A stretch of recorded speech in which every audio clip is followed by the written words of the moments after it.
of you. Welcome to the show. I am Tokwe Mark Odige, and with me as usual are my co-host Akashat Nimazibiri, giving us some very nice blue and orange. This your when I'm missing YK is when I bring it out. It's giving some Lux vibe, luxury some of my vibe. best hijabs are from YK. Oh, I'm missing YK. Today is Tuesday. Usually she would have been around. This was this year. And they buy me hijab. You know, say I know they shame. I know they shame. I know they shame. If you want to make a talk, I go talk. You know, go beat me now. You'll be shocked. We'll gather you in your own style. How you doing? Yesterday I had to go and do bank wahala. So I had one account. I checked that account every time, but I've not been paying into it. So? And I needed it for a client service fees. So I just started paying money into it from my other accounts. The account received money. I reached the bank. They gave me account opening form. Yeah? It's dormant. I'm not joking. And I cannot work out on almost 10 million. Oh, no. If not 2 naira, I just leave that bank. I will never come back. I people don't like going to banks. I don't know why it's so cumbersome. You just need to reactivate the account. A reactivation form is sufficient. Why do I have to fill an entire... Now 3 forms. I sit down loud, right? Remember when we filled common entrance? By the time I was done, the staff were extremely kind, but it wasn't getting to me. Whatever that I have to do this to get my money, it wasn't worth it. So banks should start, there's this bank. I'm not going to give them customer service because I've banked with them all my life. And they have not been giving us, they've not given us endorsement. But this bank, I just have to go to my app, report any fictitious activity, increase my balance limit.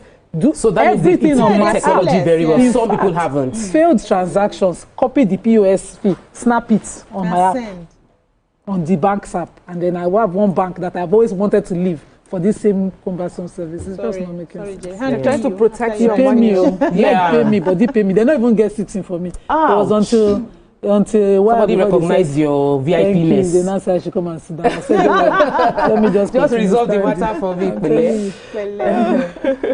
How you doing? How's your weekend? Weekend was good, but something came to my notice recently, and is this never let them see you cry, right? And I've always wondered what that meant. And, I was just discussing with various people and I realized it means different things for different people. So I thought it was, don't let them see that you're hurt. Don't let them see that that you're weak, right? But then is it also that don't be vulnerable with people? What does it really mean? Is it really a good message to pass across if we were to dig beneath the surface? Let me just put that out there and have us all think about it really. When we say never let them see you cry. Yeah, I don't agree with the message. That one is you don't agree with it? I don't. Yeah, I've always applied this. I live with it all my life. So is it a good message? No matter how bad. Is it a good depending message? on the context you see it. For me, I say never let them see your struggle. Okay. Not that they won't see you cry. The public shouldn't see so much of your struggle, but not for family members and people that are supposed to be your community, right? Okay. So it's just how you take the message. So I don't know. When I want to cry, when I'm in the mood to cry, anybody around me will see me. Except you're not around. You can cry in front of friends, but not in front of bullies. I don't know how bully experience. If you bully me, I'm going to laugh at you. What if you cry in front of a friend that turns out to be a bully? That one is a deep conversation. That's a long one. Because that shows you the true character of that person. But usually you're able to cry and be vulnerable with the people that matter to you. Sorry to start a hot topic. It's interesting. I'm good. I'm okay. Today is my 3rd day of my water fast. Are you kidding me? I'm not kidding you, darling. And now your energy is back. Yes, my energy is back this morning. I was able to do my workout. By 6 p.m. it will be 72 hours. I may stretch it to like 100 hours. And just see how my body Guinness will not come and give you a workout. Takes me. Yes, I needed to do this reset. So I promised myself that I'll be doing it once a month. But I couldn't start at the beginning of November. I will try, it will not work, food is passing. But this Saturday, I just said, no, let me try it. And I'm liking the way my face is looking already. I can feel the water dropping from my body. And I'm feeling good. So let me continue a bit and see if I can get up to 100 hours this time. How are you? We are not in I'm good. I am not yet there, but I've done fasting 24 hours. Especially if you can do it at the weekend. Yeah, I've done 24 hours, but I've not done like 3 days. 3 days, maybe even 48 hours, but not necessarily. And the 48 hours was convenient because I traveled. And as I'm coming from the plane, I just say no food. Eating. So it was just easy, and you know, I've eaten a whole lot of stuff. But I think it's just a lot of you need to find something to stretch yourself. That you used to discipline yourself one way or the other. It's enough to do 12 hours. My son got invitation for a birthday. We're going to be 10 next year. Somebody is 10 this December, and they have like 3 celebrations to mark 10-year anniversary. Have you seen what parents have been posting online for 10-year anniversary? Have you seen what 10th birthday of their son? The birthday now, it's March, it's a different level. We shall not be pressured. We will not do ourselves. I don't think they're doing anything new. They've always done it because you're about to hit 10 that it's coming to you like that. So I've always done that. I reject the pressure. Take a break. When we return, we'll go through the front pages of the newspapers. Stay with us, we'll be right back.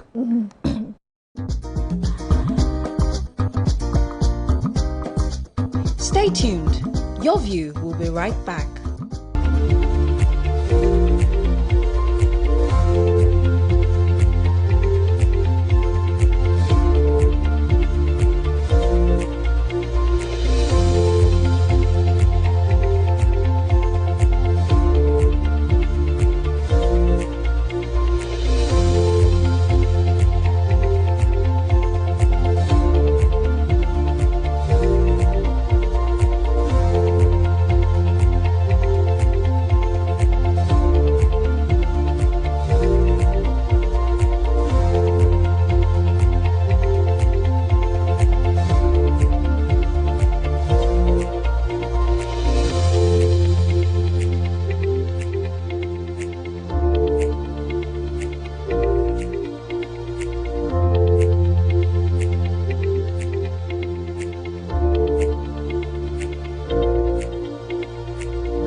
Welcome back and thanks for staying with us. We're starting our front page review with The Nation major headline.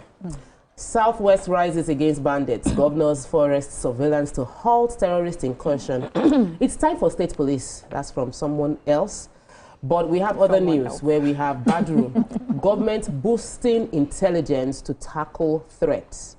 And how Tinubu coordinated rescue of Eruku 38. Oyinlola backs Adeleke to run on Accord platform as contempt charge against AMCON officials for hearing tomorrow. So, what story are we taking? So let me take the Southwest. So the Southwest governors yesterday made a bold, preemptive and strategic move to forestall a terrorism incursion into the region. The governors resolved to set up a joint regional security fund and security intelligence sharing communication platform while also reinvigorating forest surveillance across the states. The other measures they agreed upon included the monitoring and regulation of interstate migration and effective action against illegal mining activities. They also reiterated their support for state police as replacement for the current centralized policing structure.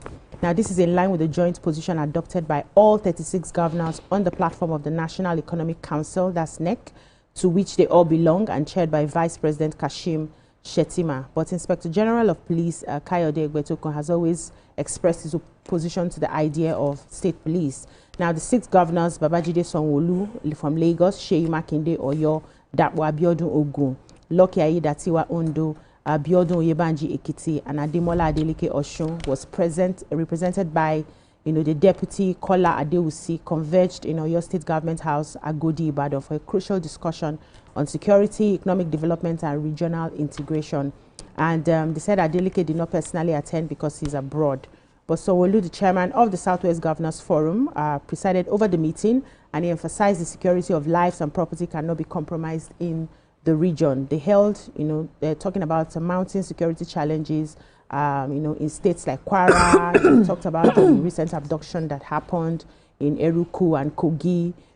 Talked about the Kebbi schools kidnap.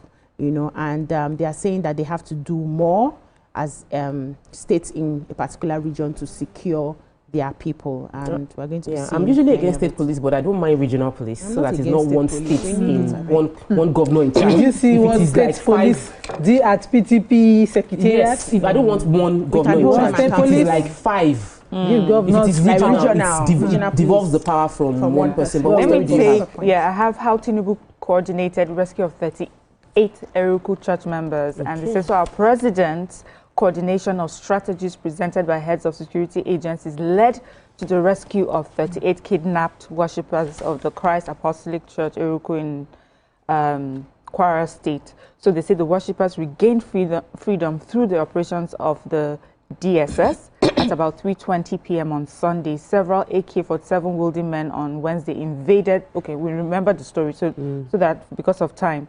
So they're saying that what they learned from security sources is that the president took charge of coordinating the operations. He took round-the-clock briefings, weighing the options and resolving to go to extreme lengths to prove wrong all those accusing his administration of not protecting Christians and non-Christians enough.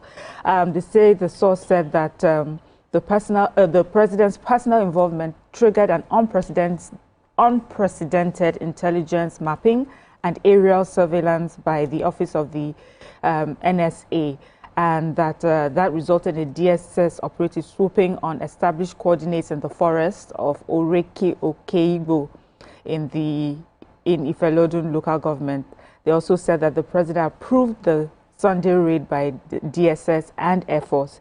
The operation was highly classified, so they are not sure if the kidnappers fled on citing the security operatives or they were just eliminated.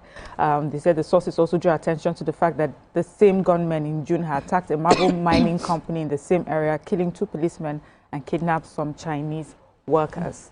So it shows that there's a way to do it to get results, meaning be fully involved, round-the-clock briefings, and then it has to be classified. Operations have to be classified, so we might not get the details. So many people don't have the details, and you know the problem we have said is that maybe our military is compromised. That some details will go out before you know it. The enemy seem to know beforehand what we're about to do. Since the nation is advertorial in front, and I have to go inside, so I have a story. The Constitutional Review Panel. The Deputy Senate President and Chairman of the National Assembly Joint Committee on Constitutional Review was speaking at a joint meeting of the Senate and House of Representative Committees on Constitutional Review with the Conference of Speakers of State Legislatures in Abuja. This was done at the Abuja Continental Hotel, and he was saying that, you know, he was urging the federal and state lawmakers to remain steadfast as the constitutional amendment process enters a decisive stage. He says they're looking at the targeting before year-end transmission of amendments to the president for signing. He said the engagement is, of course, aimed at firming up positions earlier agreed upon and ensuring full collaboration with state assemblies before transmitting approved bills to the executive for signing. And we're looking at, I would have loved, you know, detailed breakdown of waiting for that, because we need to sit. We need a less talk on the amendments. I was curious about Osun State. The governor Oyinlola was supposed to defect to APC. No, sorry. Adeleke, the governor, was meant to defect to APC. That didn't work out because some powers that be within the state felt that you cannot come into our party. But because he's not sure of PDP, Oyinlola, the former governor who is in Accord, has said, don't run on ADC. ADC is lower in standard. Come to our own party. So that he's going to have a meeting. Most likely there will be a defection. There's Southwest politics dynamics. No. There's Southwest politics dynamics. PDP is in the Southwest politics. But Oyo is still under PDP. It's not a popular, PDP. So if PDP have scattered, like as it has scattered technically. Uncle, if you are not in APC, you are in Accord. Stay where you are. Same of same. Okay, I did not think of that. Moving on to the punch. You know, we just did some political banter that only politicians understand. Major headline in the Punch: kidnapping crisis. Governors convene emergency session. Schools lockdown rise. 19 state governors to meet Southwest plan forest surveillance as Union fault lockdown. Tinubu rejects mercenaries. We have UK rejects Nigeria's request to expatriate Ekweremadu. Osun 2026, I took that story about Adeleke set to announce re-election platform. Police tighten security in Lagos schools, worship centers, and Constitution review moved to 36 State Assembly. I think you might just took that one. Which one? Constitution review moves to 36 State Assembly. No, yes. not yet. No, that's what you're taking. Inflation, MPC may cut interest rate today as Wike Turaki scam differ on PDP secretariat reopening. Strike, ASU, NEC to review federal government's final terms on Wednesday. NSA launches 2025 to 2030 counter-terrorism plan as 2027 presidency, Atiku ADC registration spark storm. We won't be taking any story yet. We'll take a break. When we return, we'll continue with front page review. Stay with us. We'll be right back.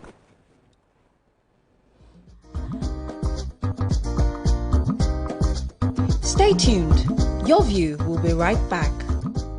Think fast, play smart, win big. We Cash, the game show where every contestant gets the opportunity to win money. No long waits, no dull moments. Just quick questions, quick moves, and free cash. Every second counts, every answer pays, and everyone walks away a winner. Are you fast enough for quick cash? Scan the barcode on your screen, and you just might get a chance to take your shot at instant fortune. Quick Cash, showing Mondays and Fridays on TVC Entertainment.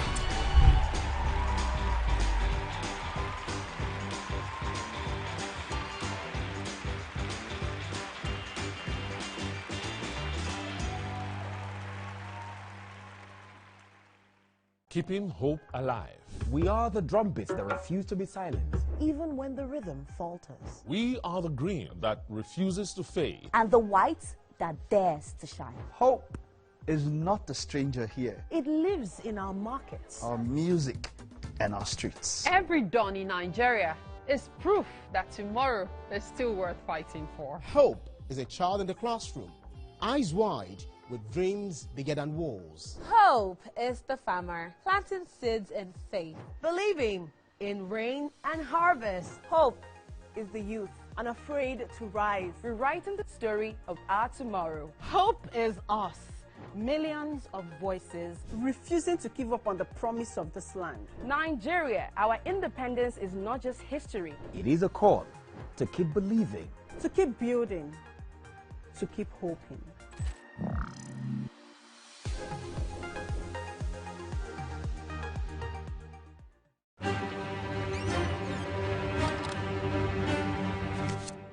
Every clash of ideas begin the same way. Differences could be a disagreement, two voices, two views, standing apart, or an argument, a battle to win, to prove, or to conquer. Both are born from differences.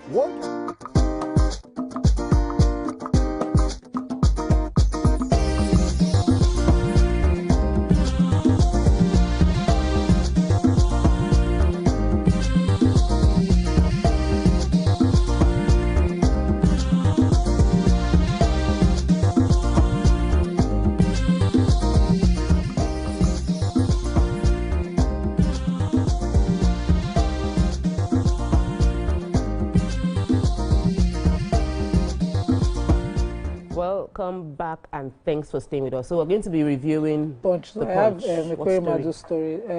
The Guardian, which is the UK branch of it, has intelligence that the Nigerian, you know, we had a delegation of our foreign minister for foreign affairs, who and a team of them. I think the AG was among who had gone to the UK to negotiate last week. UK's Ministry of Justice to negotiate return or repatriation of the former senator who is presently the deputy Senate president, who is presently in detention serving a jail sentence. And the Guardian also said that a source told them, because it was not easy. So source told Guardian that the request was turned down because the UK do not trust that when Ekwemadu gets here, he would be made to complete his term. You know, and said so they left him to continue serving his term abroad. I took all my stories as well. Oh, sorry. All right, so who has ASU strike? I have constitution review. Oh, okay. Go ahead. Okay, so the National Assembly Joint Committee on Constitution Review Monday moved closer to meeting its deadline. That's December 2025. Members convened in Abuja to firm up the final draft of proposed amendments to the 1999 Constitution. So lawmakers are expected to vote in the coming weeks on critical areas that have been identified by Nigerians. And these include power devolution, fiscal federalism, electoral reform, state police, and reserved seats for women. Please, if there's anything else that you want to add, just know that these are the ones that they are going to be sitting on. And then they say, according to the committee leaders, the process has now entered its concluding phase with no further submissions to be entertained. So case closed now. The Senate Deputy President of the Constitutional Review said the meeting signaled the completion of the committee's assignment ahead of the voting stage. So the meeting Monday will be less deliberative. The purpose is to approve positions reached previously. This is the last lap of this assignment. We must fulfill our promise to Nigerians, and bills will be transmitted to the state houses of assembly this year. That sounds good. That sounds really good. Awesome. We saw the beginning and we're seeing the end of this deliberation. Usually things like that. There was the time we started the conversation and then goes away. So good. So I have police tighten security in Lagos schools and worship centers. So the Lagos State Commissioner of Police, Olorundare Jimoh, has said the command has intensified developments to schools or deployment to schools, worship centers and other public places to prevent security breaches. He gave the assurance yesterday at the command headquarters in Ikeja while he was addressing newsmen, and he assured residents that the state remained safe, adding that the new developments will be carried out throughout the ember months into the new year. He said, "We want the general public to know that Lagos is safe and secure.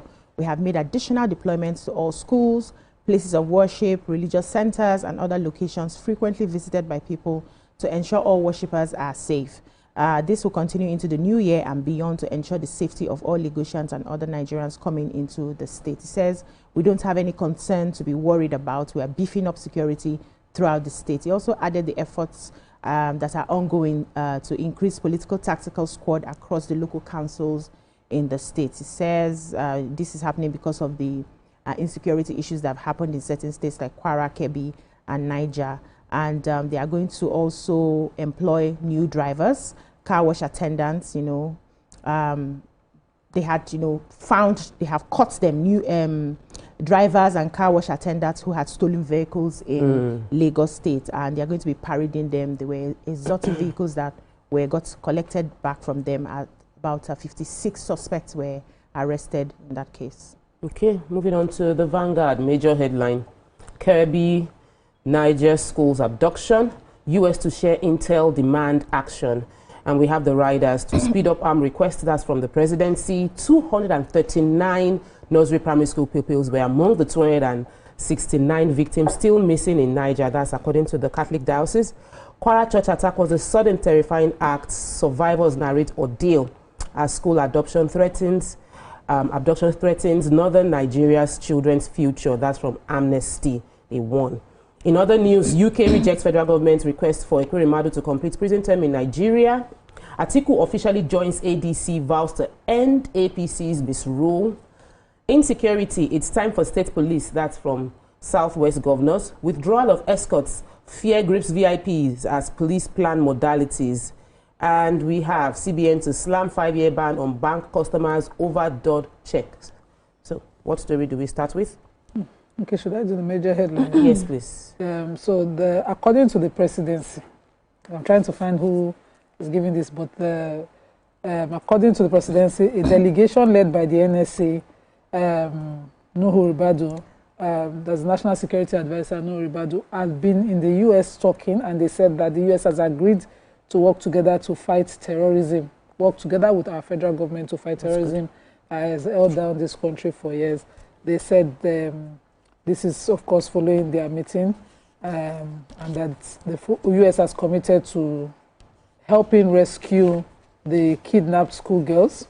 That's those involved, and arrest those involved in the abduction of the girls from Kebbi, the Niger State schools as well, and they will bring them to book according to this account. Some of the members of the delegation were also given in the paper, but the special advisor to the president, on Information and Strategy disclosed this and said that the U.S. has affirmed its readiness to deepen security operations with Nigeria. Okay. So I have the ASU story. The National Executive Council of the Academic Staff Union of Universities will meet tomorrow, Wednesday, to decide the union's next line of action following the conclusion of negotiations undertaken by the Yahya Ahmed-led committee set up by the federal government, according to the Punch. It says, in the last-minute effort to avert a fresh ASU strike, the government's renegotiation team reconvened talks with the union yesterday. They said the meeting started yesterday, is expected to formally conclude today, which is Tuesday. And according to a senior ASU NEC member who spoke on condition of anonymity, he said due to restrictions placed on media engagement during the renegotiation process, so the meeting, had started on Monday and will end on Tuesday. After that, NEC will now meet and determine their next steps by Wednesday. Everyone will know the outcome by then. It says the 1-month ultimatum to the federal government elapsed on Saturday, and there's been a lot of anxiety across public universities. The union had repeatedly threatened that they were going on a full-scale strike, accusing the federal government of nonchalant attitude towards their long-standing demands. And, we know the demands already from the review of 2009, where they had agreed to, pay their outstanding salaries, earned allowances, and release of funds for university revitalization, and they've been going back and forth on that one. But the Minister of Education, Dr. Tunji Alausa, who is currently out of the country, insisted that the government has met the union's demands. Okay. I was speaking to State House correspondents 2 weeks ago, and he reaffirmed President Bola Ahmed Tinubu's directive that no strike should occur in public universities, stressing that negotiations were ongoing. And he says, as I told the president, he has mandated us that he doesn't want ASU to go on strike, and we are doing everything humanly possible to ensure that our students stay in school. Okay. So let's see how that goes. I was curious about the CBN ban. So CBN is going to be imposing a 5-year ban on bank customers that issue dot check. If you issue check 3 times without having money in your account, you will be facing 5-year ban. And this 5-year ban, let me explain. During that 5-year period, you can't open a current account, you can't access any bank loan. You are another penalty for the period just after issuing 3 bank checks that did not clear is that you'll be barred from obtaining any new opening any new current accounts within that period. Now, if after that 5-year period expires, you issue another one. Now before it is the first 3 before you get banned. Every issue of dot check will now get you 5-year ban. So apparently, I was still issuing check though. But I was surprised about that. Check in a long time. But people that issue check is a way of getting funds and then saying I'll pay you later, and then you don't have the money to pay them. It doesn't speak well for the banks as well. They also said that penalties for picking up your check back, and they would impose those penalties. So the message has gone from CBN to all the banks to ensure they implement this policy. Moving on to Nigerian Tribune, major headline, Southwest governors advocate enhanced forest surveillance.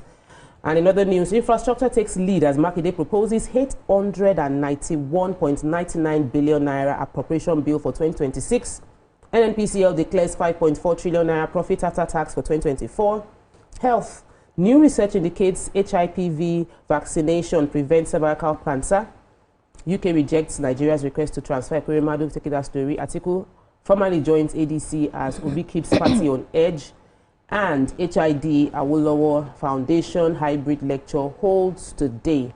Do we have any story in Tribune? Just one more before we go. I wanted to take the HPV vaccinations, but it wasn't so clear. So let me just do my best here. Okay. So they said the vaccination help prevent cervical cancer and cancerous alterations, particularly when administered to young people before their exposure to the virus, according to 2 recent evaluations that just came out. So a review published in the Cochrane database of systematic reviews found that the HPV vaccines were effective in preventing infections that can lead to cancer and other HPV-related conditions with no evidence of, safety concerns. So the first review focused on randomized controlled trials. They said it included 60 studies with 1,570 157,414 participants. Also reported that the HPV vaccines are likely to cause only minor transient side effects, such as you having like a sore arm, you know, but it goes in to sort of protect you. And there's a study that has come out. A lot of move to get more people, more young girls in taking the vaccine. Sorry, is the study saying that it is safe? Yes, they're saying it's safe. Yeah, so people should take advantage to prevent cervical cancer. That's all we can take on Front Page Review for today. We'll take a quick break. When we return, we move on with the show. Stay with us. We'll be right back. Stay tuned. Your View will be right back. You guys, this was the gist about Irasta and Rema now. You day wine. It's all over my FYP. But me, I don't know, Sha. Cause fake blogs yakpa. And if you ask me, it's giving sauce. Listen, I just checked the new TVC Entertainment WhatsApp channel like right now, and they just dropped the update. Are you for no cap. I've actually been noticing those guys. They're always on it 100. Like they always post the gist before anyone else. Me, I love them, and that's on periods. Like I just aligned with them like last week, and they've been dropping back to back. Facts. I love how it's straight from the source. No cap, no fake news, just pure entertainment. I low-key feel like an insider right now. I know, right? TVC be cooking. Real talk. It's like Gist Express. Premium gist on cruise mode. Always first. Always next. Clock it. Clock it. You know what, guys? I just joined. Active. Jess is right. What you're trying to say to you is, for your premium entertainment content, scan the QR code on your screen right now to join the TVC Entertainment WhatsApp channel.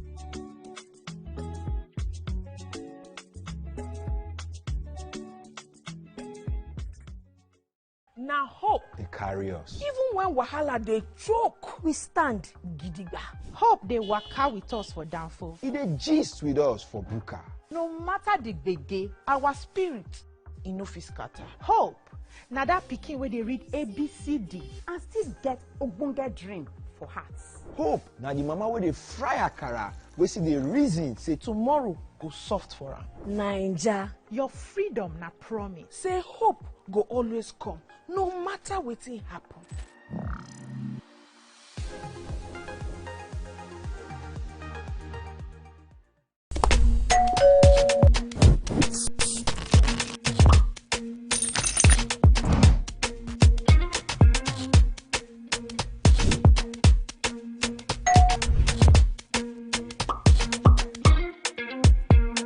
In 3, 2, 1, we are live. Welcome to E-Splash. I'm on the black carpet, and of course, it's Jibril of Lagos. Well, that's it on Social Bill. When I say, I dare fool. You already have Destiny Alpha. I know that. I go shoot for you. You already know, guys. E-Splash give you the best of entertainment, the best of energy, best of everything you need to get your day going. It's E-Splash every weekday from 12 p.m. to 2 p.m. on TVC Entertainment. Think fast, play smart, win big. We Cash, the game show where every contestant gets the opportunity to win money. No long waits, no dull moments. Just quick questions, quick moves, and free cash. Every second counts, every answer pays, and everyone walks away a winner. Are you fast enough for quick cash? Scan the barcode on your screen, and you just might get a chance to take your shot at instant fortune. Quick Cash, showing Mondays and Fridays on TVC Entertainment.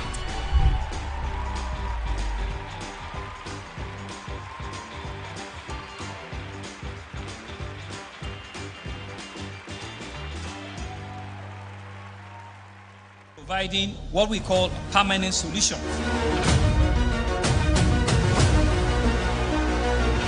This place is one of the most dangerous areas at the biosecurity environment. This can go into the news and every crumbs of your neighborhood. Our goal is to remain as Africa's model megacity, to move our GDP from the 5-6 position to the 3rd position, and we believe it's achievable with all the commitments we have.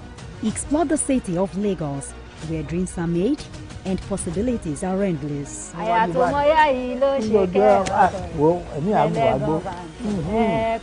Amadedoja Salamadini, I live in Lagos, inside Lagos.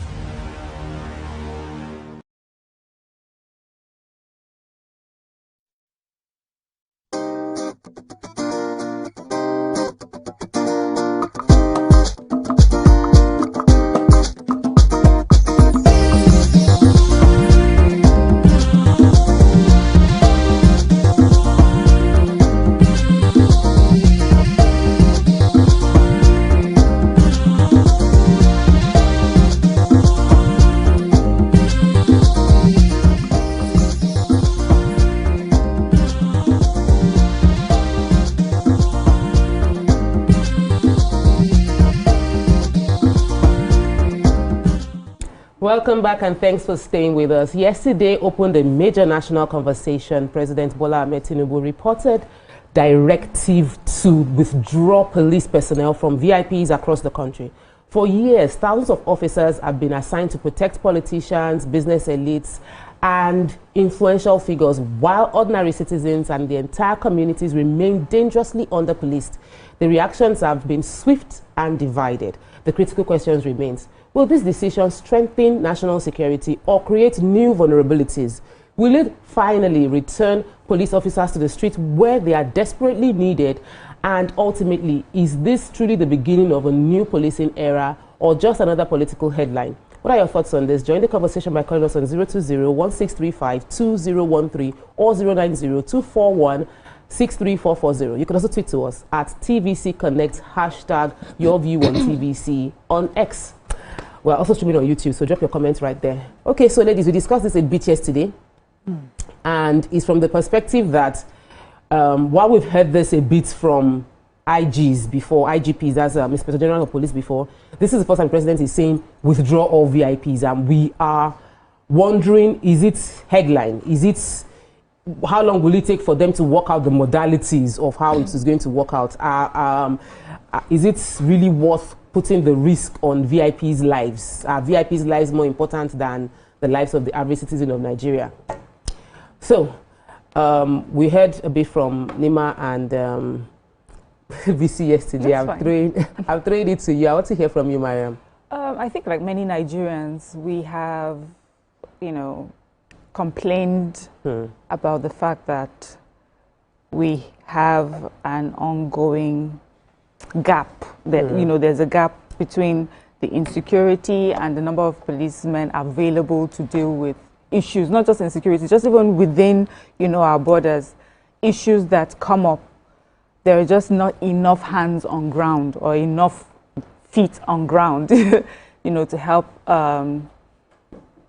combat these issues. So I think it's a step in the right direction, but it's not the first time that we have heard about it. For me, I'm like, okay, I've heard this before. I think for me, what would mean something is when we see how it is done. It's important that we have more policemen on ground to do the job that they are meant to do. That's a fact. But also, I know that there are people who deserve to have that extra protection, for those that deserve it. And I feel that it is in the modalities that you talked about. The modalities has to be in a way that we get our policemen back to where they're supposed to be, while also making sure that we do not put these high-risk individuals, at risk. So I have always thought that there has to be a different body altogether, private or corporate or, the country as well, that does this protecting of individuals or some buildings or institutions like that. There has to be a body that does that separately from the police, especially in a country where we need more boots on ground. It just does not make sense that we have more people, more police officers protecting these individuals when the country is languishing in all sorts of insecurity, banditry, armed robbery. There's just too many. It just makes common sense that we should have more policemen where they are meant to be. I was reading the paper and they're talking about updates that these high net worth or high individuals, because not all of them, it's not all about money. Sometimes it's the offices that they hold, that requires that they are protected. Some of them, they said they'll be going to the police and they are wondering what the next step will be, because for them is the police is suggesting NSCDCs and also, but they are saying that those people are not trained as much or equipped enough to protect when something happens. They said the policemen are more agile. And I'm like, these are the policemen that we always hear about. All of a sudden now they are the ones that are more agile. But they also said that it's like asking Boy Scouts to protect, such individuals. So it means do not create a situation where these individuals will be targeted by these insurgents or these bandits in such a way that it will still cause a problem for our country if we feel that if those particular people are allowed to be targeted, but our country needs to be protected. No, a lot of people will like, these individuals, are they more special than the rest of Nigeria? So now, for me, let me clarify. I'm not talking about people that have money and are able to get friends who make sure that they get police officers. I'm not talking about that. I just know that there are some people, because of the position that they have in the country, because of some of the institutions that they're heading in this country, so they get that sort of protection. And the reason they are getting that protection is because they are in a country that is going through security issues. So the common thing, the best thing to do is to make sure that the country is safe enough for everyone to be able to go about their duties. But to do that now, since we have now gotten to that point where we're moving police officers where they are meant to be, there has to be a process in doing that so that we do not create another issue where all of a sudden we find these people are targeted for no reason. The reason I'm saying this, it reminds me of the story of very sad story of the late NAFDAC DG. Dora Koyede. Her husband. How he was targeted and killed. Do you understand? So there are some people, so I'm talking of people, there are some people that require some sort of protection. If they take the husband, they make the wife more vulnerable to what they want. Yes. There are some positions not even political positions, some civil service positions that are very, very important. That if they take them out or take their... So I'm not talking of politicians because they're doing their politics. I'm talking of things that are just institutions that are very important to our well-being as a country. So those are the people that I'm saying that to make sure that they still have their protection, but we have to find a different way to do it and make sure our police are doing what they are meant to do. Nim, I was thinking about, based on the headline in the papers today, that there will still be a timeline for the implementation, and Nigerians were quick to carry the story of, this is Supreme Court judgment, local governments are getting their funds. Okay. We're waiting for how long while they're working out the modalities of how they will get their funds. Could it not be a similar case where we have police protection will be drawn for all VIPs, and they were like, okay, 1 year after, we're still waiting for when the withdrawal will take place because they haven't worked out the modalities. How long do you think it might take to work out the modalities of the implementation of this? And what urgency do you feel we should use to implement this? This is so urgent. I don't expect modalities to become the impediment to the execution of this. This is a directive from the president. I expect the president to be on top of it, to see to it that the IG implements with immediate effect. Failure to do so, which means that we do not withdraw them, we find anybody within the police still protecting a VVIP or VIP, then the IG will be made to account for it, because this is not just the IG's directive. Usually when the IG makes this directive, he makes the exceptions. He creates all the exceptions as, okay, we want to withdraw this actress, but let's not withdraw it because she has come to say please. But this is the president's directive, and we are under a serious situation right now in the country. I don't expect this to be delayed. And also, for clarity, the Supreme Court has given their order. They are not asking for an enforcement order, so it was an immediate one. For all local government to be autonomous financially and all of that.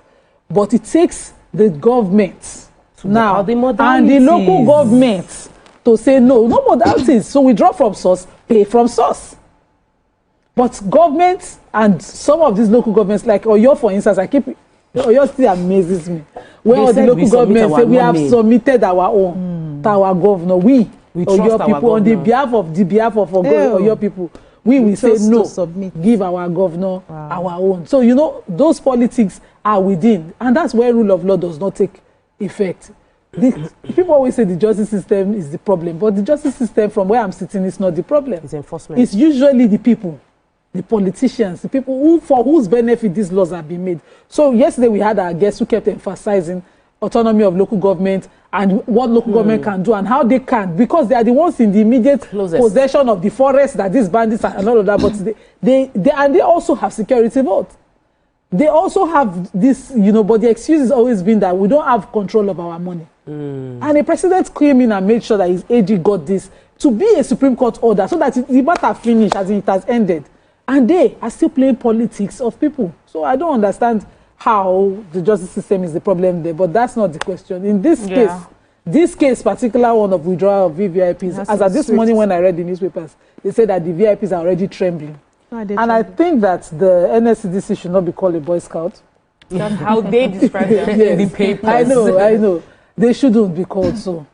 The NSCDC has continuously, because they are an empowered body, they are even empowered to carry arms. They also arrest, and you know, except that they can't prosecute except under the Ministry of Justice. They are trained. Maybe this would help them get more training. I am of the opinion that they should not even deploy any NSCDC member to a VIP. They should leave it to so we have laws that allow licensing of gun. We have one person that we all know that has a license weapon in this country, you know, and so we know that individuals and VVIPs can apply to have licensed weapon. So employ your own protection.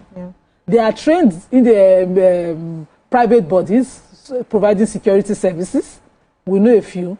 And bodyguards are allowed. If they apply. Private bodyguards allowed. Yes. If you establish such a body, you can apply to have your trainees, you know, licensed to carry arms, and they can be attached to anybody. What they might not be allowed to do, because a set attack, they can be allowed to protect you, and protection can be wide. So, but do not deploy manpower we don't have. To any individual. BC, the president also mentioned recruitment of 30,000 new police officers to be trained, withdrawal of the VIPs, the security escorts, and as part of the greater move to ensure more security for Nigerians. Do you feel like, okay, we're in the right direction, or you still feel there's a whole lot more that can be done from the president's perspective to speed up the feeling of security for Nigerians? We're always in the right direction when it comes to spoken words. So we're very swift to, you know, give all the orders. But then when it comes to implementation, that's where we are usually in the left side of direction. Because I remember a few years back, the former president, Muhammadu Buhari, also declared this. He also told them to call out all the, recall all the police officers who are working for the VVIPs and the VIPs. And it was a buzz. We talked about it. We were happy about it. After a while, it died down. So for this current president to be calling, you know, giving this order again, that means it was not adhered to in the first place. So we're very good. The right direction is very fast. We just mention it. But when it comes to now following through, that's when all the sentiments now start coming. Oh, this is my person. Oh, this one is, you know, Animal Farm says we are all equal, but some are more equal than others. We now start adding some of those sentiments, and then we don't see implementation. I personally believe that all hands need to be on deck right now, because we have a crisis in our hands. And because we have a crisis in our hands, I expect even the VIPs to understand that at this point, we are working towards the greater good. The VIPs and the VVIPs have the resources to get, you know, private organizations, yes, to secure them. Many of them are already in the bulletproof cars. Like she said, they can order to get their license, guns, and, you know, ammunitions to sort out themselves. But aside from that, there are security bodies that, you know, take charge of things like this. And this is also going to open another business, because there's been a gap in that side of business. Many people do not want to get in because they are afraid they will not get licensed to run the operations and all of that. Nigerians are willing to do business. We have all those boys that gym, that carry Obi.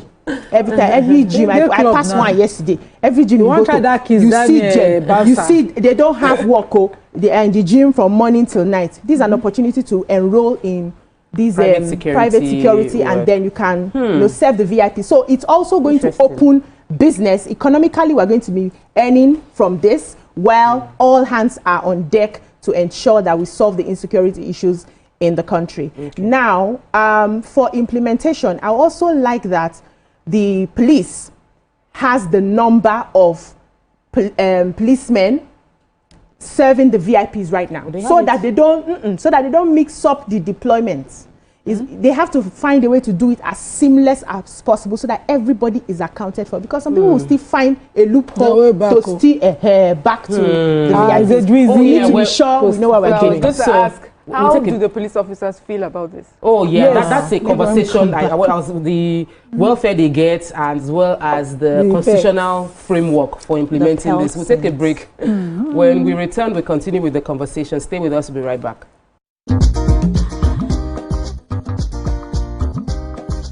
Stay tuned. Your View will be right back. Now hope they carry us. Even when wahala they choke, we stand gidigba. Hope they waka with us for downfall. They gist with us for buka. No matter the gbege, our spirit no fit scatter. Hope na that pikin where they read ABCD and still get ogbonge dream for hearts. Hope na the mama where they fry akara, we see the reason say tomorrow go soft for am. Naija, your freedom na promise. Say hope go always come, no matter wetin happen.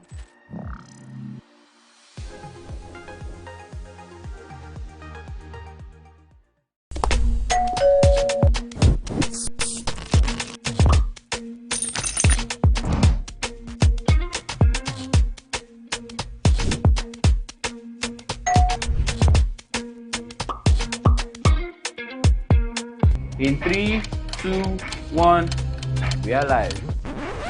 Welcome to Splash. I'm on the black carpet, and of course, it's Jibril of Lagos. Well, that's it on Socialville. You like say, I dare fool. Hey, you already have Destiny Helper. I know that. I go shoot can for you. You already know, guys. Splash give you the best of entertainment, the best of energy, best of everything you need to get your day going. It's Splash every weekday from 12 p.m. to 2 p.m. on TVC Entertainment. Think fast, play smart, win big. We Cash, the game show where every contestant gets the opportunity to win money.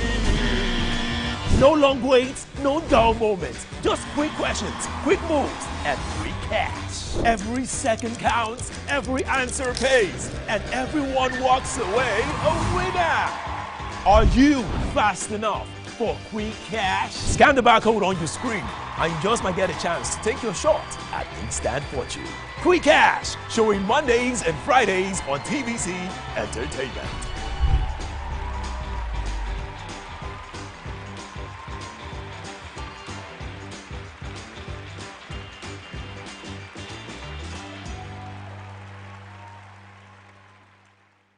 Keeping hope alive.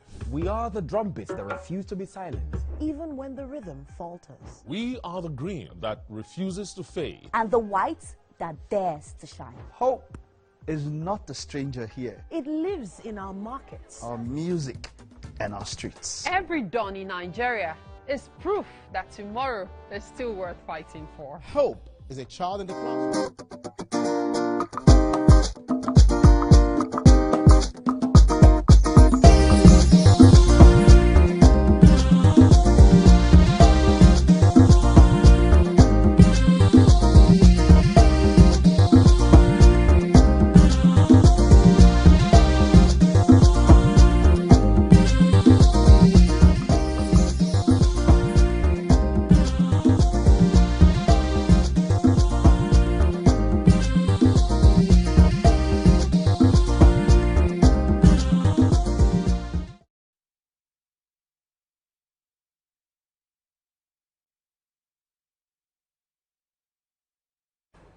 Welcome back and thanks for staying with us. So we're still discussing the president withdrawing police escorts from VIPs and recruiting 30,000. Before we went to the break, Mariam mentioned the we've not gotten the response from the police officers that are about to be withdrawn, that we don't know how they will feel. We've heard that the VIPs are shaking, but what's the impact on the account balance of our police officers who over the years have been escorts with VIPs? They get to live a life higher than some other regular police officers. So if you're a VVIP and you have police protecting you, that police also becomes VVIP police. Yes, sir. Yeah. In comparison to his colleagues, you know, we have heard, let police not say we are speaking for them. It's just what we have heard. They can come here and just come and debunk it. But we've heard that they get perks. You know, when you work with people like that, there are places you go to, Naira's flow, sometimes foreign currencies, you know, they're just the perks of being around these sort of VVIPs. And we have heard, please, you can debunk, we have heard that some people actually, you know, that people scramble for these sort of positions. I mean, police officers actually scramble for this. So if you get it, you feel more honored. It helps you with the extra cash that you can take home and make sure that life is better at home. As we know, we're not strangers to how poorly our police officers are paid, you know, and so this has helped a lot of them, you know, make things better at home. So if it means that now they're going to just rely on the salary, because what it means when you're VVIP police, so you get your salary as a police officer, you get the salary that that your Oga pays you, you get the extra gifts that you get from being, food, a lot of things covered, and because you also have access to a VVIP, there are things that you can ask for.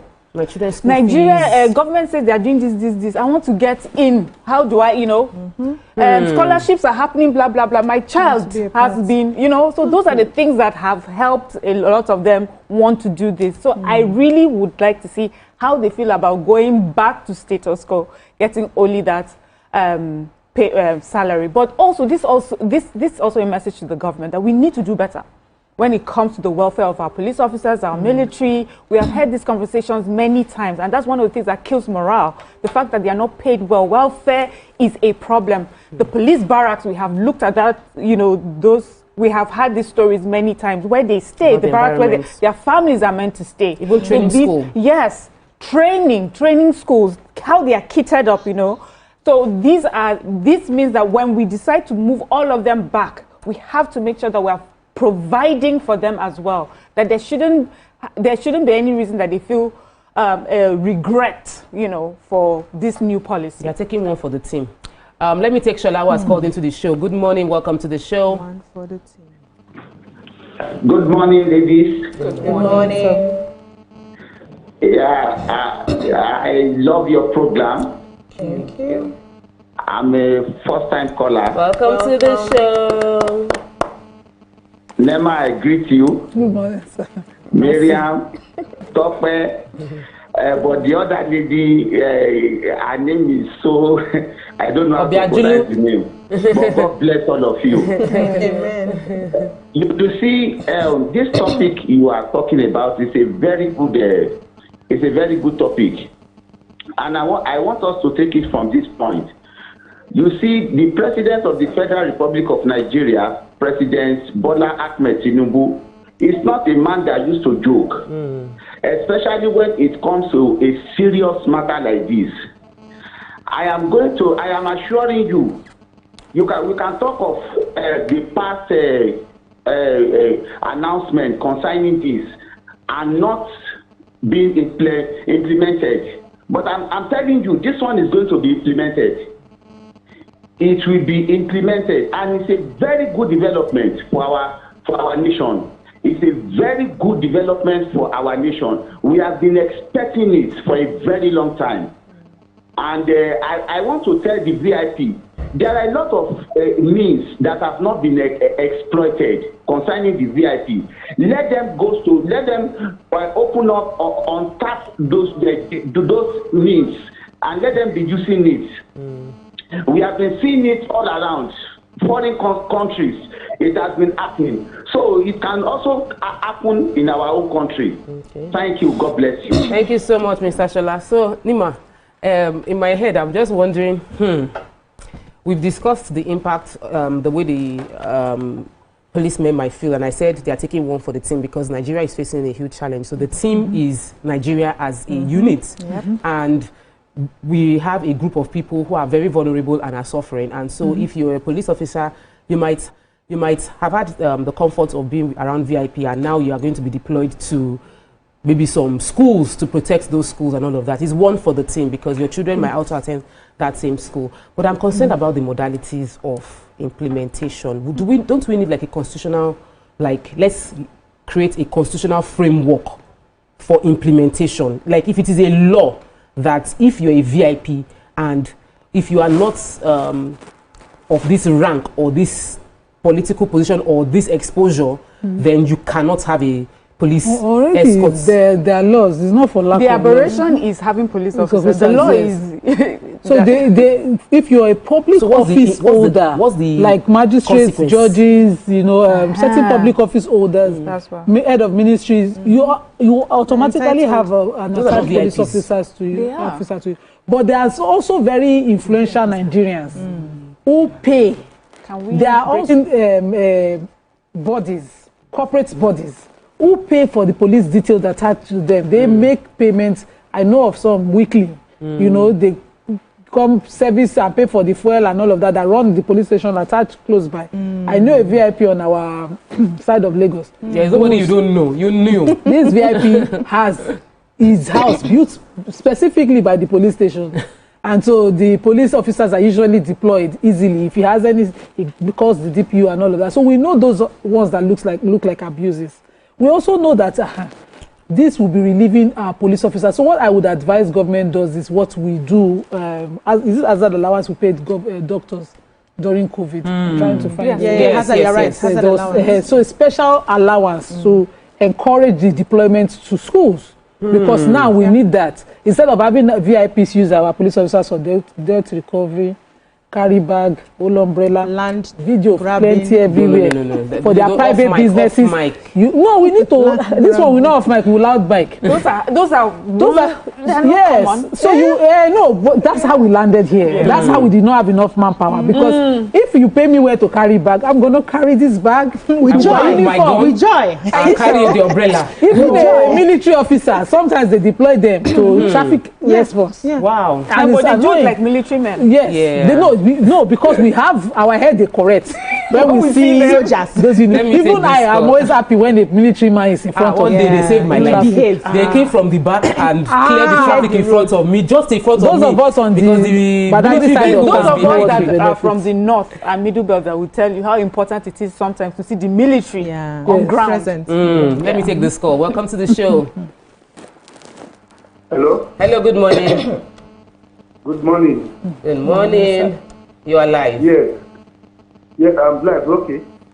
I want to just make a contribution to the issue of this police withdrawal from VIP. It is certain anyway, and I just pray that this time around it will work out. But with mind, you should have it in mind that it is difficult to really push the police to do what they are not supposed to do what they are supposed to do. Because there's this summary that police are not well paid. And like one of you said there that the police believe they scramble for this type of deployment. There's nothing about it. It is the truth that if you go to their posting soon, you see the way they are scrambling for this posting to attach to this VIP. You will be surprised. You will not believe that these are Nigerian police. And secondly, police are, to me, because I have been there, I've seen it, police are well-paid workers in this country. People will not believe it. Really? That an average police person in the station, when you come there, they will collect money for you to buy his file to incident your case. That's not official. But it's not well paid. That's why it's not well paid, and so we cannot even. Not only that, They go on the road, they harass you on the road, collect money from you. Okay, that's not official. Because they are not well paid. And they are shouting that they are not well paid. They are aiming to the fact that if we go to their barracks, police is not ready to help himself. Go to the military barracks, they declare special days for environmental sanitation in the barracks. Okay. Because the policeman, the uniform you give to him by the government, he will use it on death until that uniform gets wear out. Before they you have to buy their own uniform. To arrest one guy, they collect money to can buy one Africa from the market. Eddie. Thank you. You need to go to the police station and visit them. Okay. They are so indisciplined that a private will come in because of the money they share together. The settlement with the young ones, with the non-commissioned officer, they don't have respect for them. So when the issue of VIP in need of protection comes, so I'll give you rifle. You go there every month to get 500,000. They are happy with it. They leave their job. You go to police station, they say, we don't have men. The few times we have here, they have been sent to patrol. It's all lies, all fallacy. All fallacy. They have enough police. If they want to do their job, they do their job. Even the DSS are even helping them. Those deployed as a CID before, they are now converted to regular police. DSS are taking their job from them. So, to me, thank you so much, Eddie. This is a very, you just expressed very strong personal opinion based on his observation of what he thinks is the reality of the police officers. And you cannot judge a few that collects bribe, maybe not a few, but let's say a few that collects bribe or money from Nigerian citizens as a salary payment. The general consensus is there's room for improvement in payment of many civil service of all many of our agencies. So let's be in one voice because we need them. The schools need them. Our security, we need them. So we shouldn't talk down on any security. So can I say something, please? I haven't spoken. I like the fact that we're trying to differentiate the VIPs, which is very important. Yes, Miriam had alluded to that. The people who hold particular positions because of the nature of their position would require a form of protection. But the original VIPs, I think this would largely focus on maybe those wealthy people. Yes, I want to take this phone call. Let me take Tony, who has called in from Abuja, then I'll come back to you. Welcome to the show. Good morning, Tony. All of you are looking very well. You are live. So the first thing I want to say, I feel like people are too sympathetic to police. Like, what do you mean by how are they going to feel if they withdraw them from VIP? There's nobody who police apply to.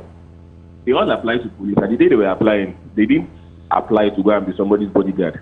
It's just, an inefficiency in the system that made that kind of thing possible. Yeah. Because when you look at the police in Nigeria are not people's police. It's like colonial police that was used to preserve the government. And then now that after independence, it's like that police was now converted from preserving colonial governments to preserving elites. Yep. So they're not people police.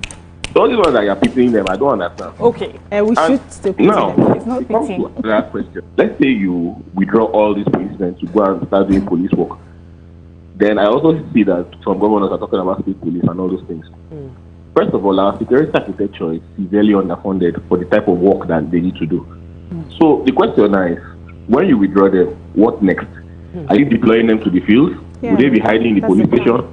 And like a previous caller said, that they are well paid because their IGR is very high. Right? True. But then again, there's nobody in Nigeria that is well paid. Everybody is underpaid. So you either do the job or you go home. Not that you'll be pitying them that they will do them from VIP because somebody is paying their children's school fees. Then again, when all those VIP are breaking the law, because they are paying the police with them, the police aids them to break the law. Did you see PDP office where police was slapping people. Is that his work? And police from different factions. So this person's police is slapping people from this person's side. This person's police is slapping people from this person. Who does that? So you're going to stop pitying them. That's all. That's what's paying me money. It's not, quickly to Tony, just sorry, BC. Quickly to Tony. It's not pitying. The truth is, when we make new policies, we need to investigate everything. You know, that we have that happens, and when you take that away, you're going to create a situation. And if you do not put that into consideration when executing that new policy, you will create a new problem. So it is just highlighting that area, not pitying them. All right. Yeah, so I was saying that, you know, we have to distinguish the two types of VIPs. And I believe that the VIPs that they are largely going to be, you know, withdrawing protection from the elites, like the caller rightly said, and also the very rich people who have, you know, found a way to use government police to protect themselves. They are going to be withdrawing, and they were able to do that because of the loophole in the system. So if you have a system where the police itself feel a sense of they feel like they belong. When I have conversations with some police people, they feel like the government has actually abandoned them.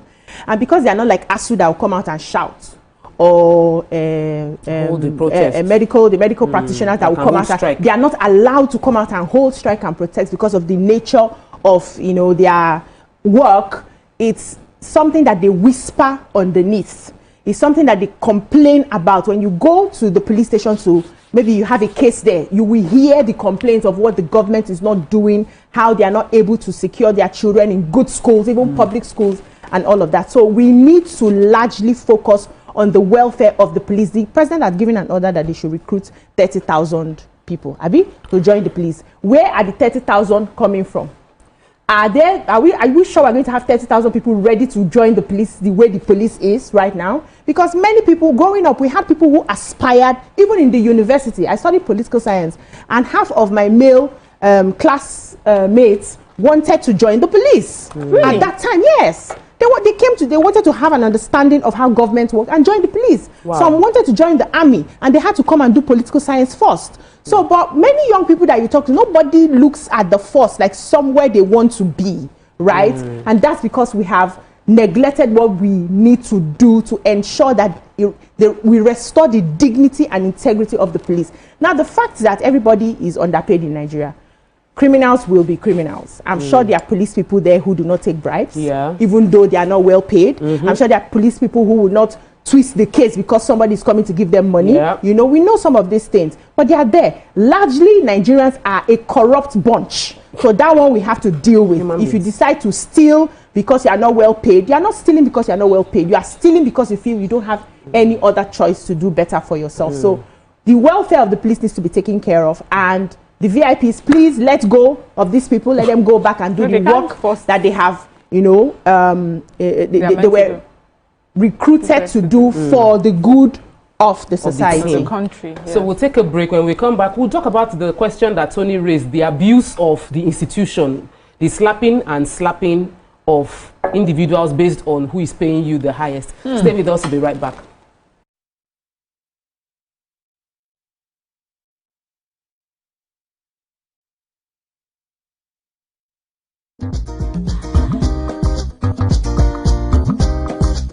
Stay tuned. Your View will be right back. Think fast, play smart, win big. We Cash, the game show where every contestant gets the opportunity to win money. No long waits, no dull moments, just quick questions, quick moves, and free cash. Every second counts, every answer pays, and everyone walks away a winner. Are you fast enough for quick cash? Scan the barcode on your screen and you just might get a chance to take your shot at instant fortune. Quick Cash, showing Mondays and Fridays on TVC Entertainment.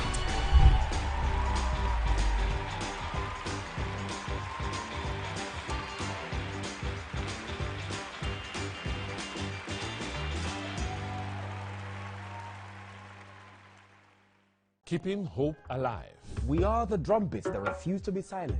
even when the rhythm falters. We are the green that refuses to fade. And the white that dares to shine. Hope is not a stranger here. It lives in our markets, Our music, and our streets. Every dawn in Nigeria is proof that tomorrow is still worth fighting for. Hope is a child in the classroom, eyes wide, with dreams bigger than walls. Hope is the farmer planting seeds in faith, believing in rain and harvest. Hope is the youth unafraid to rise, rewriting the story of our tomorrow. Hope is us, millions of voices Refusing to give up on the promise of this land. Nigeria, our independence is not just history. It is a call to keep believing, To keep building, to keep hoping.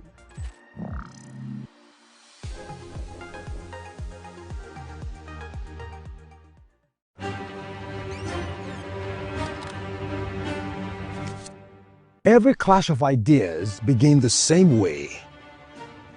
Differences could be a disagreement Two voices, two views, standing apart. or an argument. A battle to win, to prove, or to conquer. Both are born from differences. One can open the door to respect, Sound, are you ready? and the other close it with fire. Two perspectives, but one big issue. Are you good? Yes, I'm good to go. So do we argue to fight or disagree to understand? 3, 2, 1, we are live. This is the big...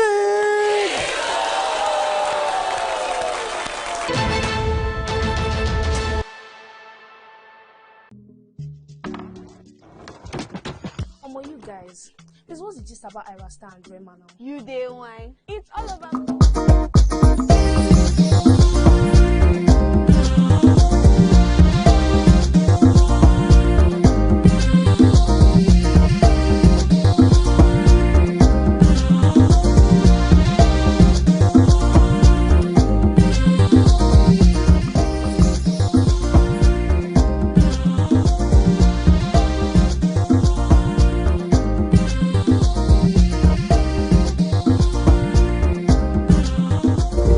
Welcome back and thanks for staying with us. We're still discussing the police and the recruitment and withdrawal of VIPs. I know you want to say something. Yes, I was, earlier when BC was saying that, do we really even have many people wanting to join the police? I think that there are, but for the reason why they want to join the police is now the issue. I think there are some people who are educated who want to join them, but maybe that's just a small percentage of those who want to join. But we also have a largely poor country, high number of unemployed youths. So definitely, I know that we'll have the numbers.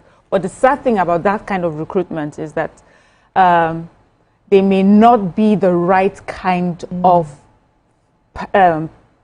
fit, to join the police. So what we would require, of course, is that the police would go through their usual rigorous employment process, which is not only do you check their results properly, that means they went to school, they read, they can understand when they are talking to people and things like that. Then you evaluate them, psychologically. You then send them for the training to the training schools. So that means that our training schools are well equipped, the buildings are, a conducive place for these police officers to go and train. And then we need to make sure that we are constantly training them. Of course, they cannot come in fully ready to be police officers, but that we hope that while they are in training, that they get all that is needed to make them the best police officers for our country. But do we have Nigerians who are willing to join the police? Yes, we do. Just for the reason of maybe, I don't have a job, let me get in. So we can change that mindset when we do things properly. So everything here just points to the fact that we need the government to invest into the police, invest into the force. Let them be, the welfare needs to be better. The military have their complaints as well, but since we're talking about the police, it has to be better. We want Nigerians to be proud of their police officers and want police officers to be proud of their job, and it takes much more than just putting them in uniform and asking them to stand on the road. It's really not easy to be proud of. it's not an easy thing when you encounter a few of them on the streets, especially on the streets. Especially on the streets. It's really not easy. But and because we're talking about somebody saying we are pitying them, it's respect the uniform they are wearing. I have to tell everybody around me, because when they say some things, even you will be tempted to disrespect, but you now remind yourself, I'm not a disrespectful person, and the person is wearing a uniform. But there's room for a lot of improvement within the force. We were talking about, you mentioned Abba Moro's case yesterday. The caller also mentioned what happened at the PDP. No, something Abba, not Abba. Sorry. It's not Abba Moro, sorry, it's a different person. The senator, that Adamawa senator, that go and buy toy. That go and buy toy. So you mentioned that yesterday, and the caller mentioned the incident at the PDP secretariat where the security details of 2 different VIPs, political office holders and general politicians, were seen to be taking a position outside what the uniform should take. So here's the thing. If you are a police officer, you're wearing a uniform, who's your loyalty to? Are you loyal to Nigeria? Are you loyal to the Constitution? Or are you loyal to the VIP you are attached to? Now Nigeria, they pay me, I mean, the VIP, they pay me. The line don't blow. Since it blow. Since Abo. So apologies, not Abba So Moro. he's no longer a senator. No, he isn't. Yeah. So since that line has blood, because who pays the piper dictates the tune, my sister. So imagine that I'm a VIP, police officer is attached to me, I will now scream, say, are you watching this thing? That one will just enter. They want to show defender of the universe. Will defend me. That madam, I will die for you. And you know that psychophancy is a culture here. We tell you, madam, after you now, you after God now you. Let me pause you and take Tony's contribution. Welcome to the show, Tony. Yes. Hello, Tony. Welcome to the show. Yes, good morning, the ladies of the view. Good morning. From Miriam's village. Can't hear. Unjust Plateau State. Oh, sorry, the audio isn't so good. But she's calling from Miriam's State. Yes. So call again. So because of the line is blocked. Wetin belle worry and wetin belle go shop kind of thing. That line has been blocked. Usually, police officers detailed to VIPs are just to ensure that the VIPs are not attacked. I think the only public officer that I know can order their police officers to make an arrest are magistrates. And lawmakers. No, not lawmakers, magistrates and judges. So if, for instance, in front of a magistrate, a crime is happening or a contempt of court, you can order that arrest. And police officers can also, at the scene of a crime, make an arrest. But if it's a VIP, you just stand aside. Why the VIP is doing like a weekend's drama in Abuja to the military officer? Because we use them you need a warrant. We use them to arrest tailors that have not sewn our clothes. That's what VIPs do. Go there. Let me take this call. Collect that man is owing me money. This is why there's disrespect to the uniform. So this policy being implemented would do a lot of good clean up for the police. Yeah. Welcome to the show, Ade. Good morning. Are you there? Hello? Yes, welcome to the show.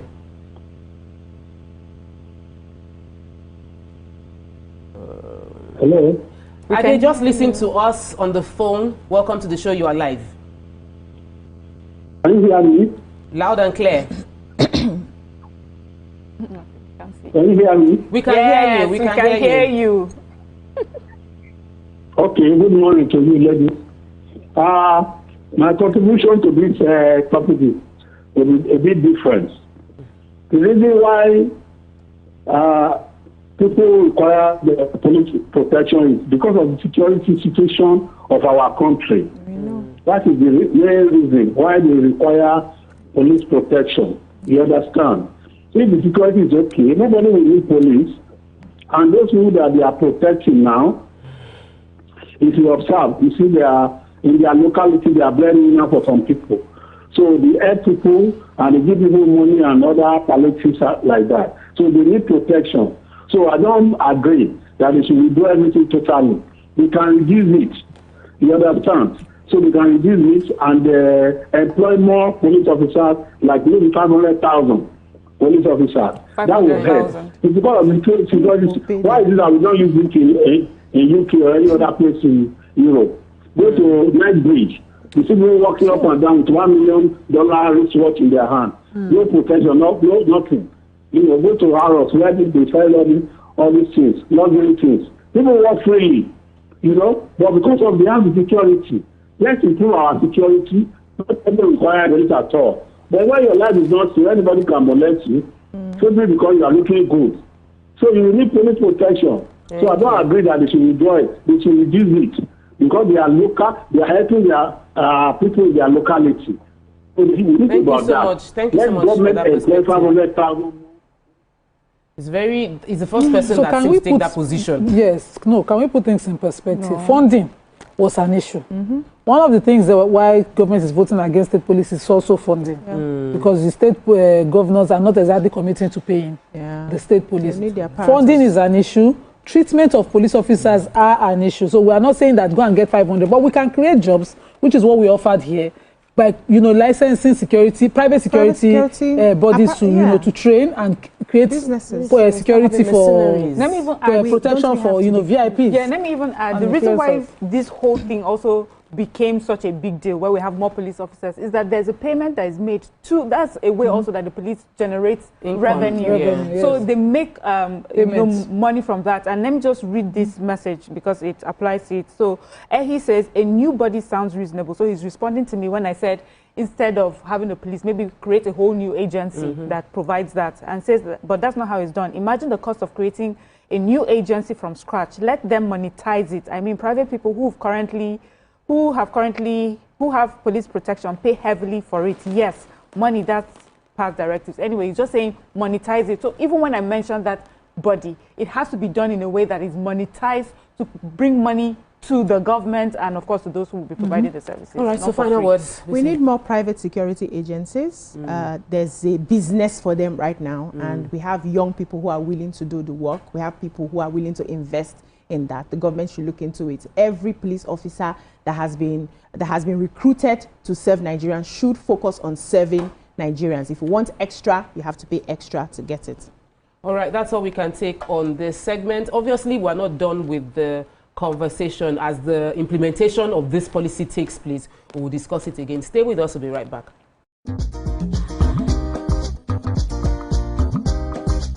Stay tuned. Your View will be right back.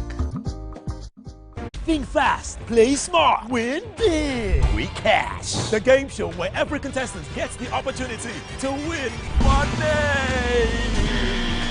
No long waits, no dull moments. Just quick questions, quick moves, and free cash. Every second counts, every answer pays, and everyone walks away a winner. Are you fast enough for quick cash? Scan the barcode on your screen, and you just might get a chance to take your shot at instant fortune. Quick Cash, showing Mondays and Fridays on TVC Entertainment.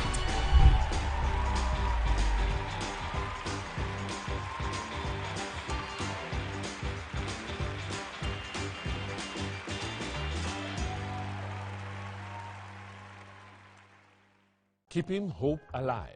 We are the drumbeats that refuse to be silent.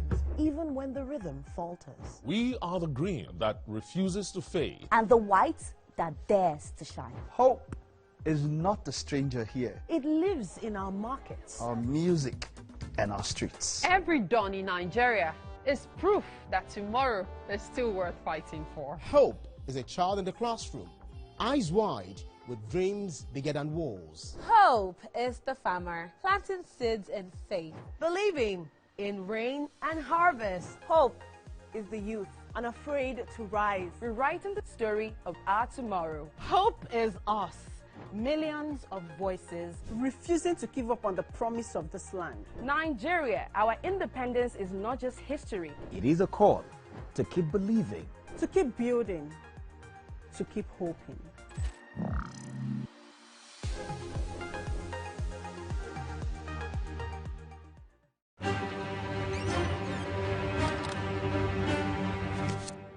Every clash of ideas begin the same way. Differences could be a disagreement, Two voices, two views, standing apart. or an argument. A battle to win, to prove, or to conquer. Both are born from differences. One can open the door to respect, Sound, are you ready? and the other close it with fire. Two perspectives, but one big issue. Are you good? Yes, I'm good to go. So do we argue to fight or disagree to understand? 3, 2, 1, we are live. This is the big...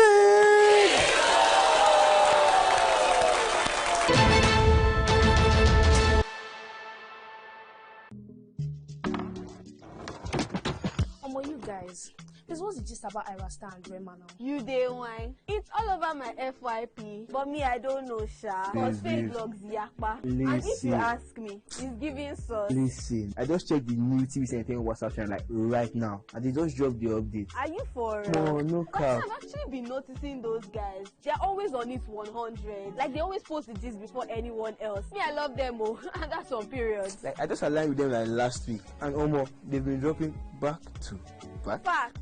I love how it's straight from the source. No cap, no fake news, just pure entertainment. I low-key feel like an insider right now. I know, right? TVC be cooking. Real talk. It's like Gist Express. Premium gist on cruise mode.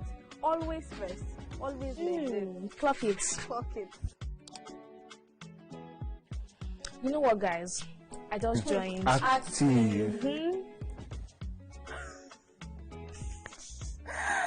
Jess is right. All you're trying to say to you is for your premium entertainment content, scan the QR code on your screen right now to join the TVC Entertainment WhatsApp channel.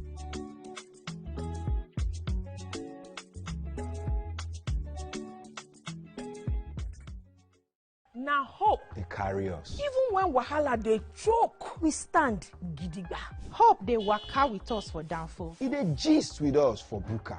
No matter the gbege, our spirit no fit scatter. Hope na that pikin where they read ABCD and still get ogbonge dream for hearts. Hope na the mama where they fry akara, we see the reason say tomorrow go soft for her. Naija, your freedom na promise. Say hope.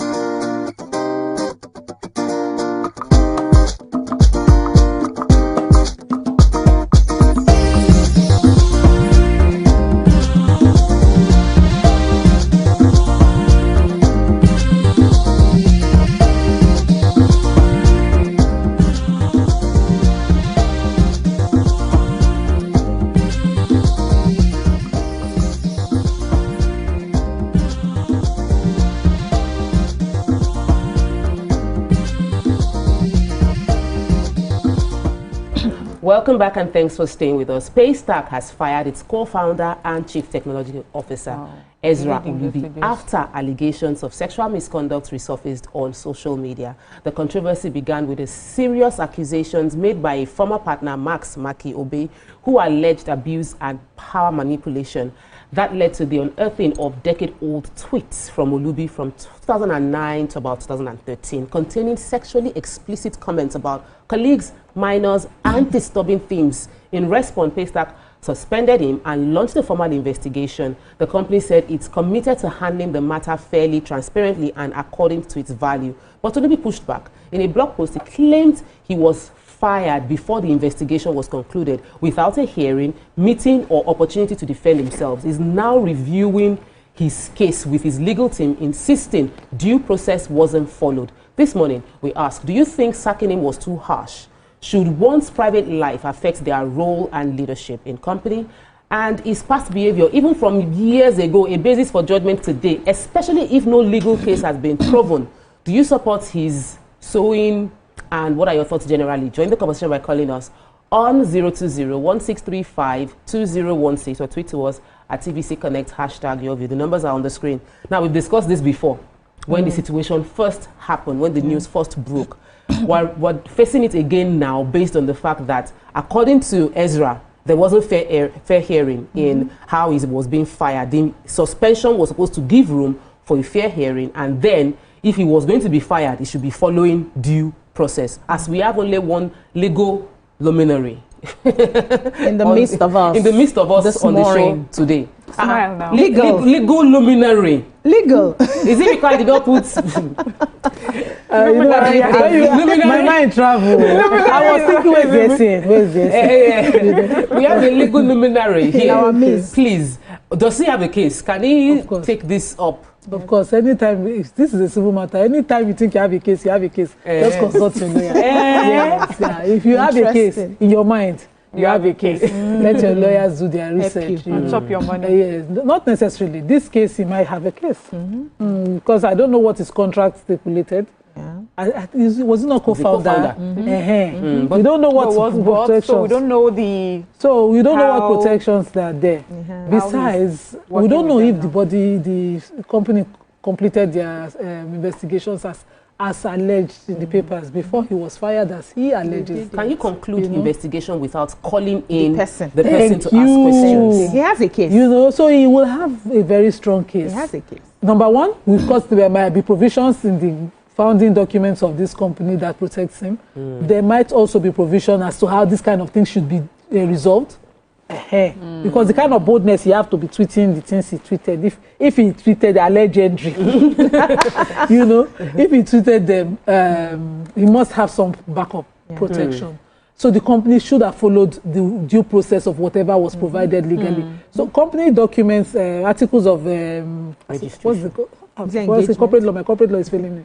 Well, they have these two documents you must present to the CAC, which is the constitution of the company, which will guide how their businesses and things are done. And so whatever corporate protection that the constitution that they have within that establishment must be followed. Yes, they can suspend him and even sack him if his representation or association with the company does not give the company a good image. And those tweets, he reach as he gets. When we read it, allegedly.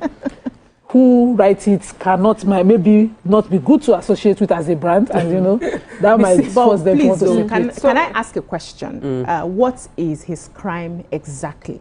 What's the basis? What's his crime exactly? Who laid who allegations against him? 1. Who reported him? 2. What crime did he commit? 3. Because these were posts that were unnetted, posts that he wrote many, many years ago as a very young person. And we know how many people have been foolish on social media. You write, when they ask you, they say, you were just playing and all of that.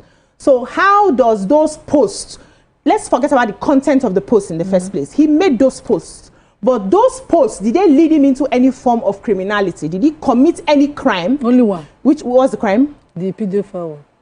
Did he commit it? He said something. He made it.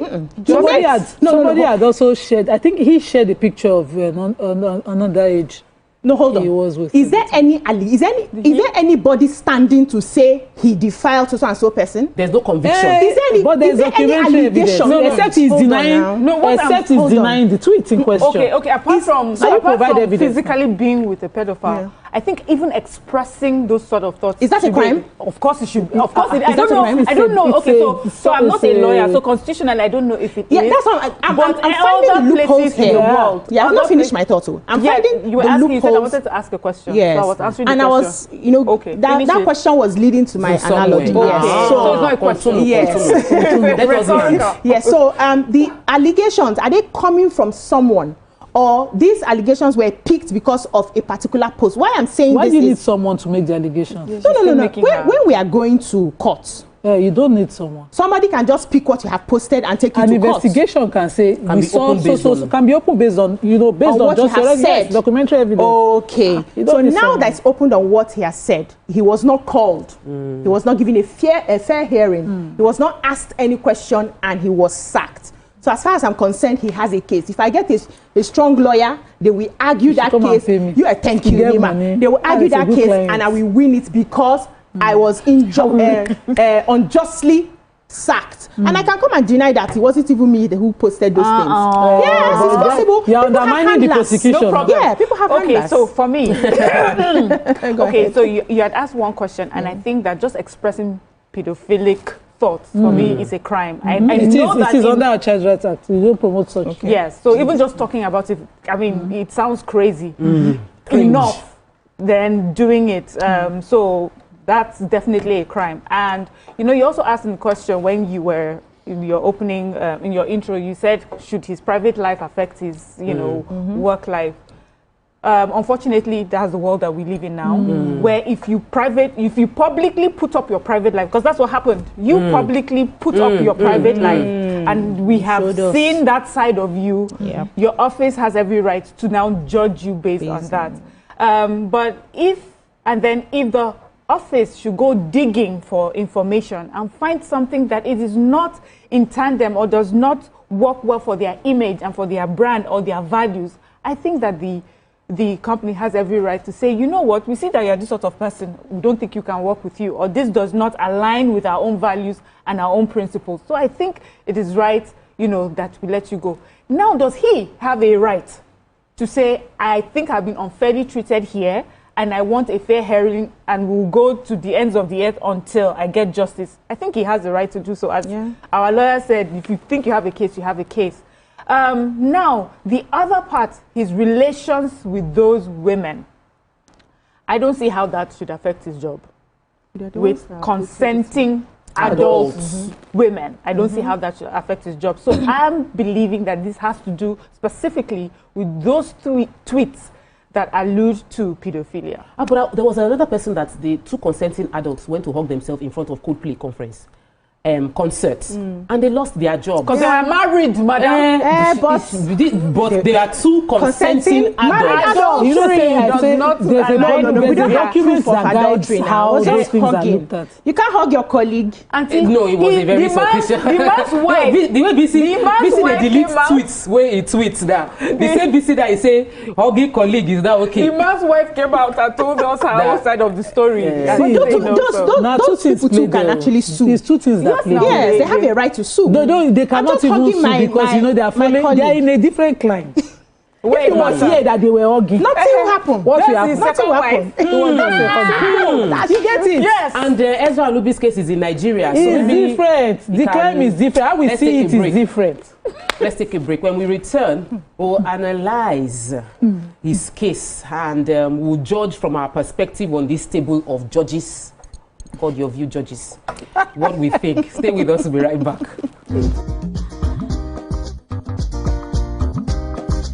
Stay tuned.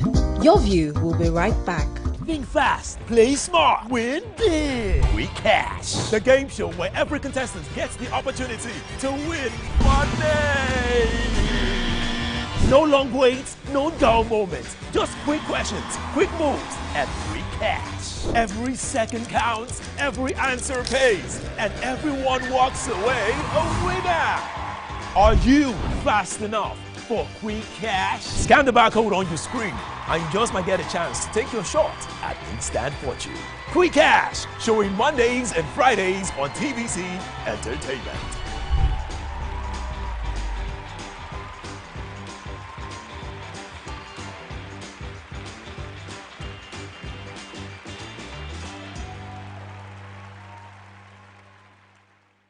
Keeping hope alive. We are the drumbeats that refuse to be silent.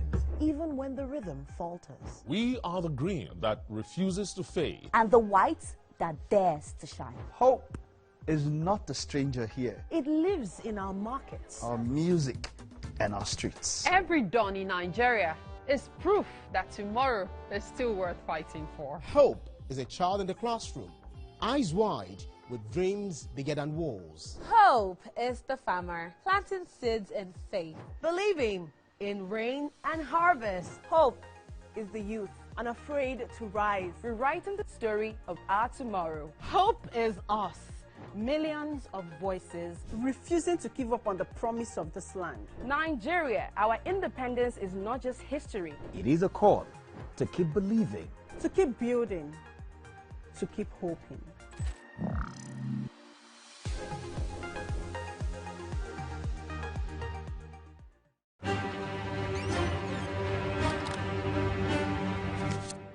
Every clash of ideas begin the same way. Differences could be a disagreement. Two voices, two views, standing apart. Or an argument. A battle to win, to prove, or to conquer. Both are born from differences. One can open the door to respect. Sound, are you ready? And the other close it with fire. Two perspectives, but one big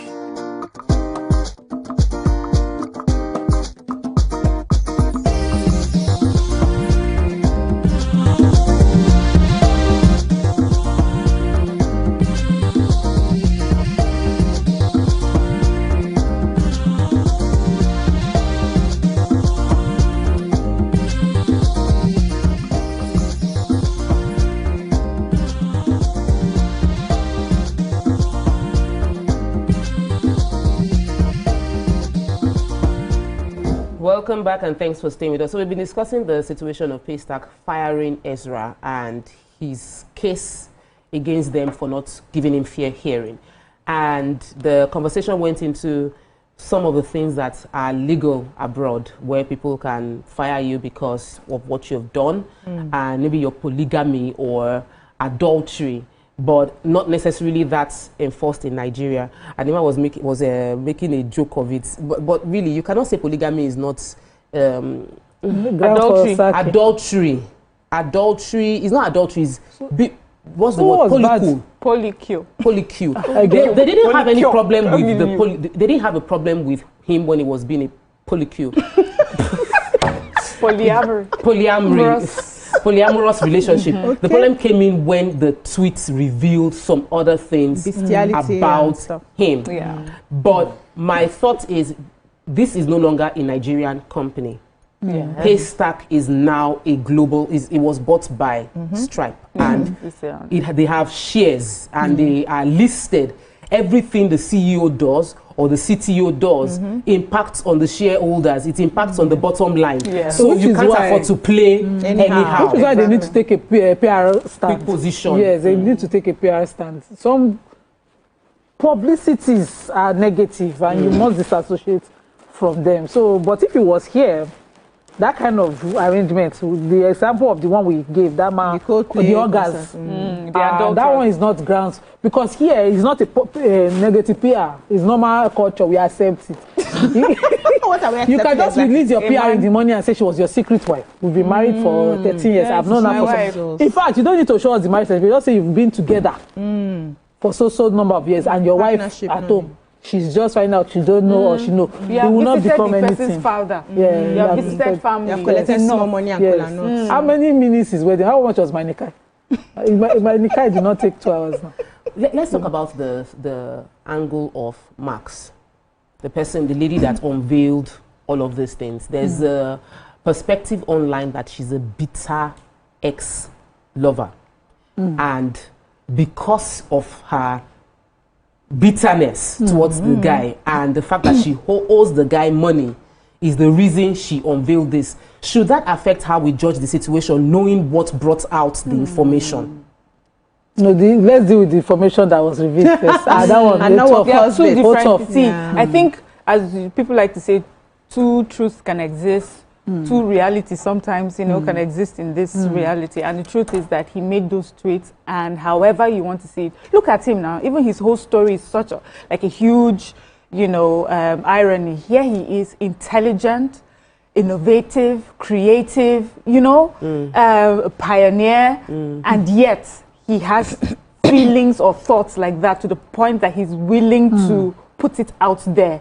And for me, the lesson here is that character is very different from fame, success, money, and all the other things. Somebody was like, fear woman, no. Fear man too. Because the woman where you offend, now make all this thing come out. What if there's a man behind that? But let's just say, now we don't know. Let's just say he's actually a pedophile, that he's done things. If she did not bring it out, right? Even though the reason she brought it out may not be, questionable. Is it not better to know if there's somebody we need to be afraid of? We should take the message. So take the message one. Now, secondly, but please, I didn't say that he is, so I'm just saying what if, And then secondly, she as a person, if it's because of bitterness or whatever, she can be dealt with separately. I think there's another part of the story where that she had gotten money from him. He had loaned her some money, and now that he's asking for it, because she does not want to pay, she has thrown this out so that it will distract him. Now dealing with this will distract him from the money that he has to. I think for him, this is the time to make sure that she pays the money. It's okay. Thank you for reporting me to the world and unearthing all those tweets that I had put out. But madam, please pay me my money. In fact, more than ever, I need the money now to pay for my... I think she has shown the last $5,000. Receipt of it was what I saw that led me to this story. Okay. The last batch, $55,000 was the money in question. So she now said, this is the 5,000, the last... 5,000. So she has repaid. Yes, she's repaid. Let her pay. So, but this can be corporate bullying. Did he accept and say, yes, this is the last? No, he's not suicide. It can be corporate bullying also. Let me say that. I remember the first time we talked about this, I was of the opinion that reading those tweets showed me a disturbing person.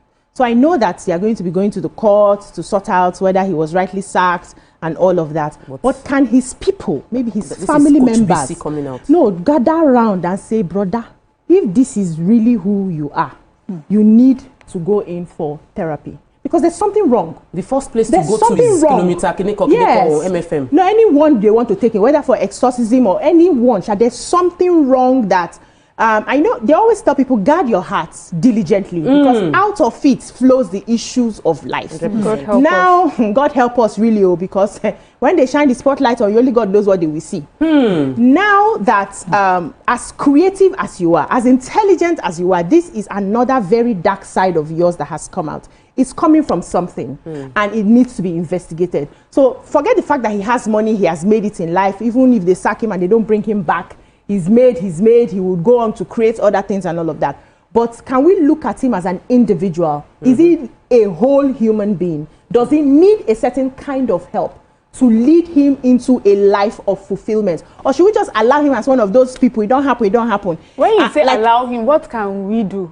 No, I'm talking about his family members now, helping him to get the help that I think he needs. An adult who has to first agree that you think he has a problem. Yes, he has to first agree. We have to take him to the place where he agrees. Society has called him out now that you have a problem. That's why he's collecting all this sacking and firing and all of that. You have a problem. So they should get him to a place where he accepts that he has a problem and try to help him if he chooses to agree. I remember the case of Finding Ejiro, where the lady came out to say that I am a willing participant in this group.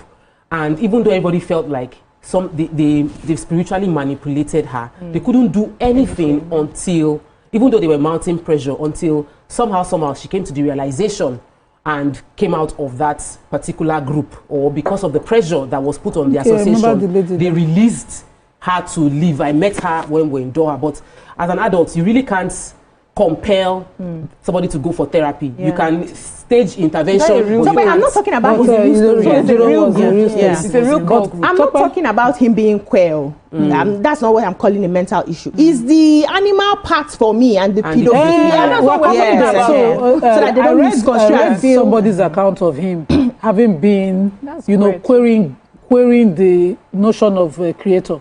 And because of the kind of religiosity he grew up in, he wanted to contest it, and so it led to some of these issues. But also, this might be coming out because of some form of corporate bullying.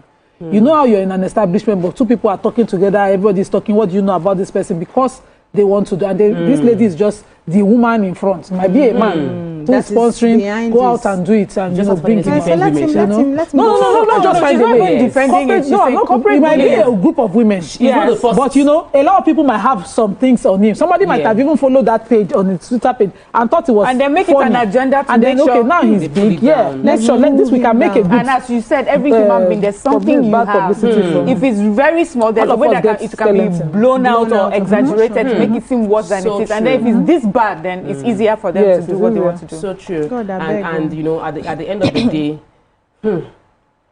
like we said, when you have God help us, when you have a lot of power, you have to be a whole lot more responsible. When you have a platform, you need to be a whole lot more responsible.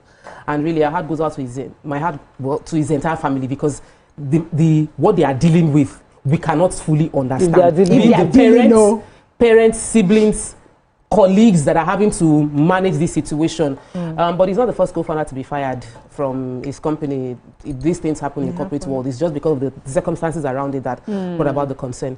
Have a conversation with your children, have conversation with your friends, normalize this kind of conversation that you'll be responsible for what you put out there. Because we're seeing people on TikTok getting naked and doing all sorts. Who knows who they want to become in the future? These things stay online forever. That's what we can take on today's show. Join us tomorrow for another exciting edition. Bye for now.